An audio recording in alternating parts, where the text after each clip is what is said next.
How's it going, everybody? We're here for another Thursday and another update to Rust, and this one is a big one. So we're going to start off with all the stuff on the blog and then jump into showing you everything in game. So first off, there's a couple of quality of life changes. First thing is that they have made it easier to connect your wire tool to ceiling lights. Before you had to kind of jump around and really get a right angle. Now you should be able to reach it pretty well from anywhere.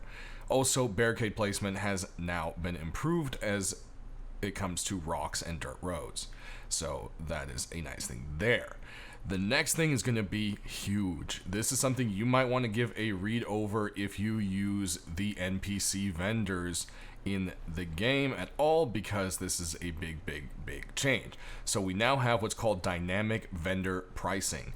And basically the way this works is that they keep an average of the number of items sold every 6 in-game hours. Every 6 hours, the number sold is less than the average of the price.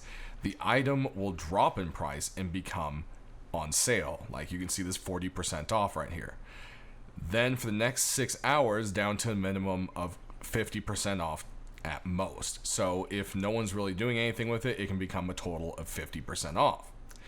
Then if the item is selling more than average, it will increase by 10% to a max of 100% extra, or double the price if you want to think of it that way. And they'll be starting prices at 200%, so they'll likely drop for a while before settling to a market price. So basically everything is going to be kind of jumping up and down, and depending on how it is sold. So yeah, average amount of SAM sites purchased in 6 hours window is 150, then the current price would have no change. But if at the end of 6 hours it goes over, so 155, then it will have a 10% increase because it went up. So you guys kind of get the idea. And it bounces from there and there. You can read the rest of the details, but yeah, this is a big change, and yeah, it could either be a big thing to change the economy, or it could be really sucky. We just have to see, how it plays out with servers over some time. But I think this is a nice way of kind of freshening it up and changing it out. And we'll just have to see how it goes. How do you guys feel about this change? Let me know in the comments. So moving on past that, they have done some further memory improvements. They've been working on some things, and the QA team has been working really hard with the devs. And just like last month, they put more improvements in the pipeline for next month for memory improvements and so forth. So we have some huge stuff coming in from last month for this month, and from developed this month for next month, if that makes sense. Underwater visibility has also been changed. We'll go ahead and show you guys that in game. Anti-cheat. Finally, we have some information. So basically, they said since their last update in June, there's about 15,500 bans, 4,000 temporary bans, which mostly were automated out of 120,000 reports. The May, it was about 20, 3K, 112 reports. April was 20K, 1,600 bans were temporary, 94%. So you can see the automation's getting better here. And out of, the least amount of reports, actually, under 100,000 there with 96. So then, with all that, what are they actually doing? You can read the rest of the stats there yourself, but we don't need to go over it. And what they're actually working on is hiding things from cheaters. And that's really a dumbed down version of it. That's really me just putting it in my own words. But if you read in detail, you'll see that previously there's a lot of items that they could see, like they could see a tool cupboard through a wall, a player behind a hill, and so forth. And that's because how it is networked in the game. They're now hiding that networking, so it's no longer something that is shown. This is going to mess with cheats and make it a lot harder for things like ESP. So that's just kind of one of those things that is really nice. Then we also have a nice little tidbit at the end here. EAC, the actual anti-cheat for Rust, is going to have an update in November. So that means the anti-cheat platform itself is updating. That is always a really nice thing. They're also working on some experimental features to disrupt cheaters, and they said these will be deployed soon. So, you know, it doesn't mean necessarily next month, but as soon as possible, and that is definitely a very, very nice thing. Next up, we have a cool thing called Creative Mode, and this is something where you can go into your server convers, or, you know, the server startup command, so to say, and you can add in either creative for all users, or you can do creative toggle for specific users with their player name, which is nice. You don't have to do a Steam ID. Also, this is allowed to be done from the console, I believe. And then once enabled, there's several things you can add to it. There's free repair, so where repairs cost nothing. Free build, where building pretty much lets you put blocks of any grade, allows the hammer to upgrade, downgrade. You can use building skins, stuff like that. Creative free placement allows you to put stuff where you normally wouldn't be able to, which is cool. And then the creative unlimited I/O allows you to make wires go as far as you pretty much want, rather than being limited to 200 meters. So yeah, this was a little thing that they added for the media team, but they decided to go ahead and add this for everyone to use, which is a very fun, awesome thing. And lastly, Twitch drops will be coming at the end of the month. At the 26th, there is the Global Warfare event, and there are some skins coming up on that. I will be, of course, making a video as we get a little bit closer to the event. It is the end of the month, so it is still a little bit early for that, but hey, Global Warfare will be coming up, so that's something else to look forward to. But that's going to do it for this. Let's jump into the actual items and stuff that we can show you in-game. Alright, so underwater vision. I don't know if I feel like it's all that much better. Really can't see all that far. Of course, if we put on our goggles, definitely helps quite a bit, but I don't know. I feel like with the goggles it is maybe a lot clearer. I feel like a flashlight could still do a lot more than it really does. But how do you guys feel about the changed up underwater vision? Alright, another one of the cool things they added is the traveling vendors. So you can see a van up there moving around, and as you'll see, it has a green little icon. It says traveling vendor, but what you'll notice is you can't actually see what it has for sale, and that's because you're gonna have to cruise on up to it first.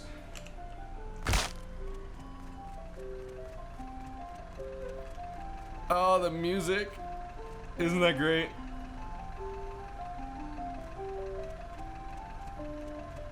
And this thing has some crazy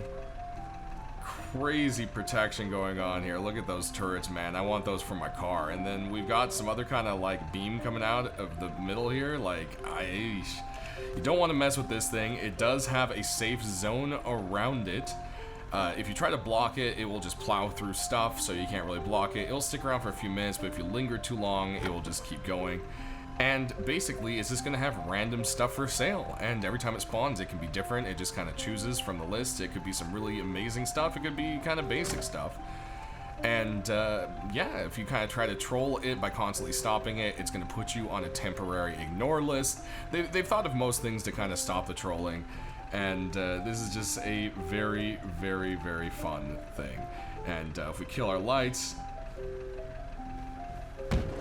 take a look at it, cruising along at nighttime.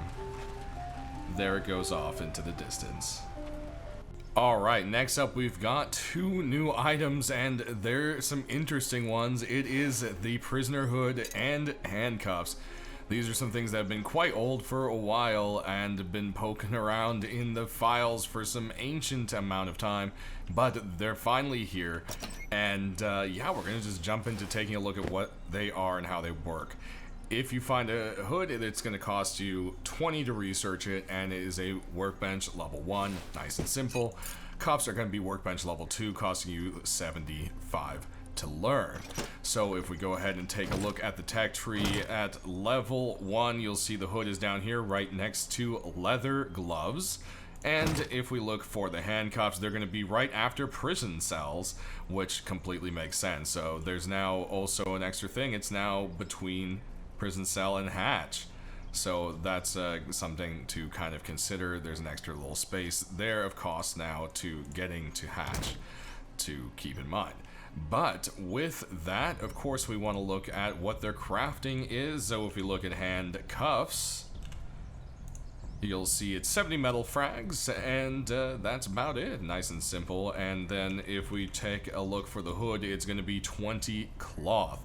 So we can actually put a hood on ourselves, and as you can see, the visibility is not very good. You can kind of lift your head way up and kind of look where you're going, look down at your feet. You can kind of see a tiny bit out of it, but the main thing is you cannot open your map while you're wearing a hood at all, even if the cuffs are off of you. I'm pressing the button right now. Hear me spamming it? Nothing. No map. Also, your teammates can't see where you are while you're wearing a hood, which is another very interesting thing there. Though, if you don't have cuffs on yourself, you are more than welcome to move the hood on and off of yourself. So once you get those cuffs off of you, it is very nice and simple. So we'll demonstrate cuffs. I'll be having a friend here demonstrating along to help me out. But before we get into that, how does it all work? Well, once somebody has a downed or surrendered state, and surrendered state? What is that? So if you go ahead and you do friendly, someone can come up to you and they can cuff you. And they can check your inventory as well. So just as friendly people can come up to you and actually click on you and show what you have in your inventory, which we will show you. But then you can also be cuffed. The other option is downing a person and then manually cuffing them. They then have to use the right click, I believe, or left click to escape from it.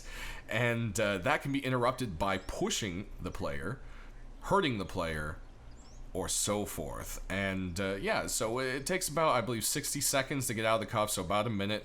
So you have about a minute to kind of push around the person. As long as you keep kind of pushing them, they can't really do anything other than slowly make progress. Now, you don't lose progress when you get pushed, which is nice. So like I said, we're going to show all that kind of functionality, but just kind of wanted to explain it to you all, because one of the other things is you can actually push a prisoner and force them into a vehicle as well if they're cuffed. So that's another thing to be considering as well. So we're going to go ahead, cut, and I'm going to go grab a buddy, and we're going to show you how the system works. Alright, so I'm joined here by Unknown, and first we're going to show surrendering. So if you could surrender real quick. And you can see it says loot now, and you'll see you can't touch anything in their actual clothing that is equipped or their actual inventory, but anything in the belt can be taken. So this can be used to disarm someone and believe that they are truly actually disarmed. And then what you could also do is while they're in this position, you can slap some cuffs right on them. And now that they're cuffed, you can also actually not put a hood on them. So that's the interesting thing. You can only put the cuffs on them if they surrender. It looks like downing is when you can only do the hood. But I can do remove handcuff, I can do loot, or I can do push. And as you see, you can push them. Like I said, that does interrupt. And of course, it's worth mentioning that they can't suicide while they have the cuffs on. And then we can do force mount, and now, there they are. They're now stuck inside of the motorcycle. And, yeah, there you go. I can now take off with my prisoner while they try to break out of their cuffs. So, I guess we'll come right back, and we're going to free our prisoner, and we're going to switch the roles. Alright, we're going to reverse the roles here now. And, we're going to go ahead and surrender. I'm now cuffed, and as you can see, you know, I can move around and stuff. They're also free to push me. If you want to go ahead and push me here. So that you can see what that kind of looks like there. Kind of bump them into stuff. But if we go ahead and start holding our action button, or left click, whatever you want to call it, you'll notice we start literally breaking the cuffs. And they can push us and interrupt it, but you'll see you can start holding progress again. You want to go ahead and push me to the car, or the car seat. There we go. Once you're close enough, I should be able to, yep. And so now that I'm actually in here, I actually have a chance to start working on it, but they can keep interrupting it. So it's kind of one of those things, like, once you kind of have them somewhere, that you can start working on it, but you have to literally work through the cuffs. It takes about exactly 30 seconds to get about halfway. 60 seconds, I believe, is the full thing. So there you have it. And then we'll take a look at the hood. And as you can see, can't open up my map just like before. And now we're being taken off into who knows where. Teammates can't see us. We can't really see. We could be going off a cliff for all we know. Just gotta keep working on those handcuffs. But that does it for the cuffs. Let's go ahead and check out our last bit. Alright, and finally, here we are to the biggest part of the update. It is the bikes. We've got motorbikes, we've got pedal bikes, we've got trikes, we've got sidecars, we've got, well, that's about everything we've got, but that's actually quite a bit. We've got 4 new vehicles in one update. So we've got the pedal bikes. These are the first things. They are going to cost you nothing but your own stamina and such. So we're going to actually go into here and do God 2, which is false. There we go. And we'll check out the kind of stamina drain. But yeah, first up, we've got the pedal bike. And then there's also the trike. And the trike has a seat in the back for someone who may want to gun along for you, which is very fun. And both of them are stamina powered. So you get on, and WSAD is going to move you around. You cruise around on your little bike, and you'll see there's a stamina bar, kind of like a horse, and boom, if you hold shift, you pedal super fast, and then you kind of run out of your stamina there.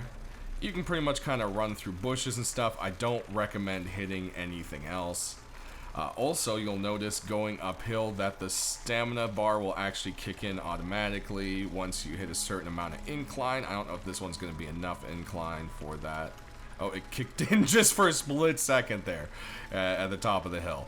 But yeah, you get the idea there, and that's the pedal bike. So basically, where and how do we find these? Well, they are going to be on and along the roads. And same thing with the trike. They can also spawn at certain monuments, mostly like gas stations and stuff like that. And the same thing's going to go for the motorcycles themselves, or the motorbikes, whatever you want to call them. They can spawn at certain monuments. Things like Dome and Oxum and so forth are places that they can be. You can discover kind of the other places where they are and so forth on your own. But we'll go ahead and take a little ride on the trike. Let me mount. There we go.